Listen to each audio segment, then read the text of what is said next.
Today we're talking about easy Feng Shui tips that you can start and there's no need for a compass.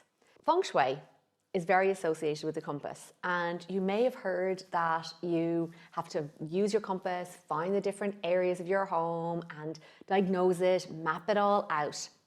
And that is so amazing, and that is something that I do with my clients.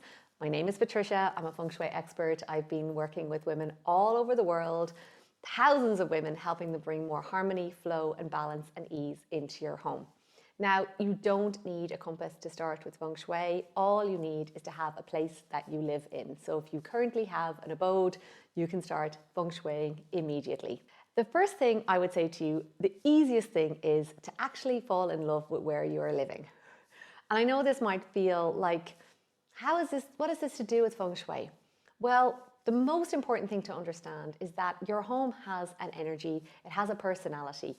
And when you start to treat your home like a sanctuary, like a place, a haven, and you start to love on it, it is going to love you back. I really enjoy the practice of using this practice called fresh eyes. Now, what does fresh eyes involve?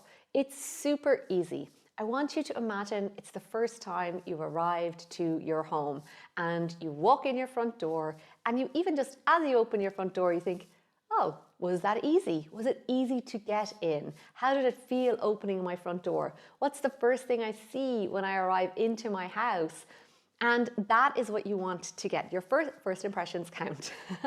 So when you walk in, you're like, oh yeah, this feels good. Or does it feel overwhelming, stressful, loads of stuff, really busy? Because that's the first point of contact that you have. So when you're out doing your daily chores, you come back to your home, and if you get that sense of like, coming back at you, you need to change that immediate thing, because you want to start to literally come into your sanctuary.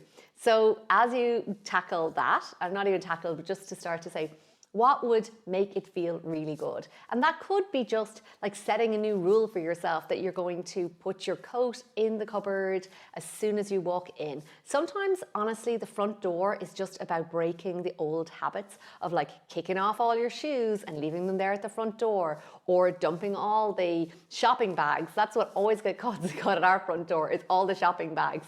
Or the shoes don't go straight into the cupboard where they should go. If there is a place for those things that get caught at that front entry, I would say to you, get them, if there is a place for them, start implementing the habit of just setting up, okay, I'm directly putting my shoe in, I'm gonna do this, because that is going to create that little momentum of feeling better as you walk in, and also around with everyone in your home.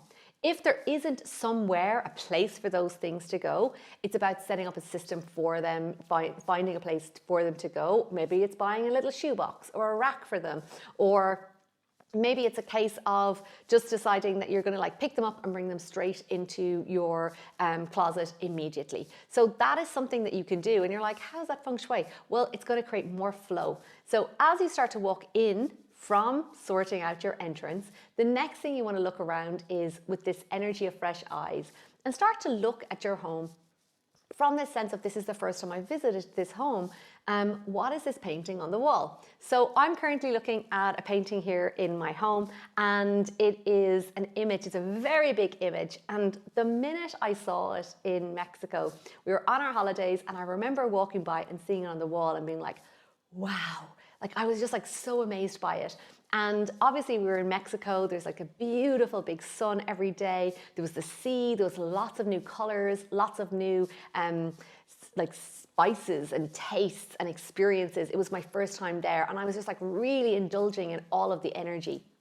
And this painting just basically embodied that for me. So every time I see it, I go, oh, Mexico, and it brings all this amazing energy in my body. Now, if you have pictures on the wall in your house and you're looking around it and you're going well, that was from I just randomly picked it up, but it has no meaning to me. It has no, it doesn't bring that sense of energy or joy or good memory to me. Maybe it's time to change it out.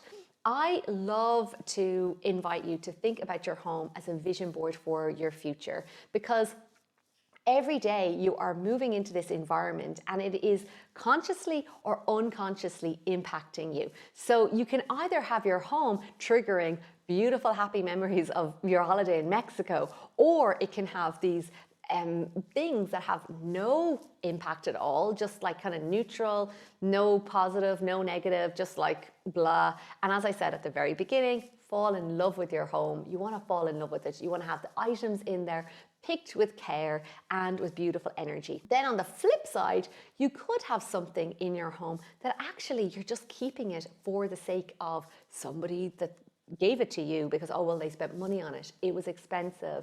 Oh, I actually don't like it. It's just filling up a gap. And you don't want things like that in your home, because it is going to be impacting your energy.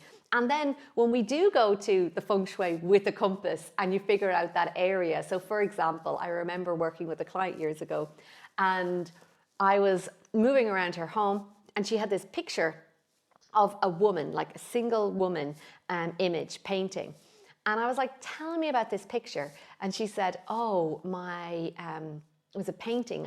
She said, my brother bought it for me. And I said, do you like it? She said, no. And I was like, thank God, because the woman looked really miserable in it. And I was like, this is not a happy picture, not at all. It's not uplifting. It doesn't feel good. And I was like, I think you should, honestly, I was like, this doesn't feel uplifting. And she's like, you know what, you're right. Never liked it from the beginning. I'm letting go of it. Now that miserable woman picture was in her health area of her home. So then you just think about how is that impacting her health, her vitality, her energy, having something that actually looks kind of unhappy, because that's the last type of energy you want connected to your health and vitality. So the next thing I would say to you is, when it comes to an easy thing you can do is fresh eyes. You can move through your home and just see little things, and you could do it over and over again. And honestly, every time you do it, you will find something different. I recently wrote an email about a book that I had on our bookcase. I don't have many books in our house anymore, but I looked at the Elton John autobiography and I was like, I'm not going to read it again. I asked my husband, are you going to read it again? He said no. I was like, actually, this is in our new beginnings area, and there's a lot of despite him having an amazing life story, but there's a lot of drama in it. There's also a lot of addiction in it. There's a lot of things that I'm like, hang on a minute, this is not an energy that I want sitting in my new beginnings area. So I was like, well, I'm gonna send it off with love. I read the story and let it go. So you can start to look at a deeper level of the things that are in your home.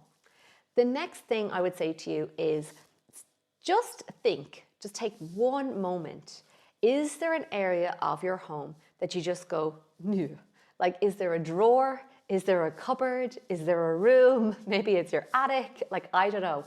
And I don't want to freak you out here, but I do want to say to you, if you are not experiencing flow, ease, joy, abundance, vitality in your life, regardless of what area of your home that is, it is going to be clogging it up. It's literally going to be blocking it. Now, I have a lot more kind of insights around clutter in your home, and for me, it's often a red flag that the energy of that area is low frequency. It's not very good energy.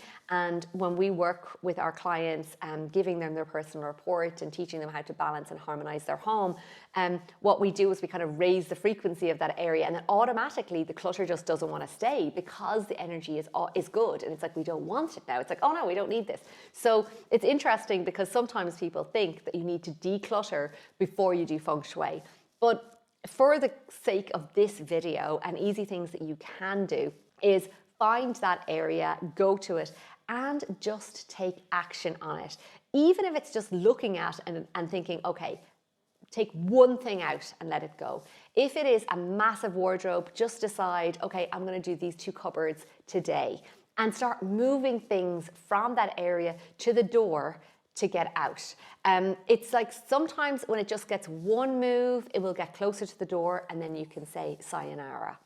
I hope that this has been helpful for you. Is there any one particular thing that you're going to do as an action step from this video? Please do share in the comments below. I would love to hear. And I would love to invite you to join me in my Feng Shui mini course. I have a mini course called Feng Shui 101. It is an amazing introduction to what Feng Shui is, how it works, and Don't worry, there isn't even any compass in that, but it does get you started in building momentum and flow to bring more joy into your life. Thank you so much for being here. And if you enjoyed this video, please do like and subscribe.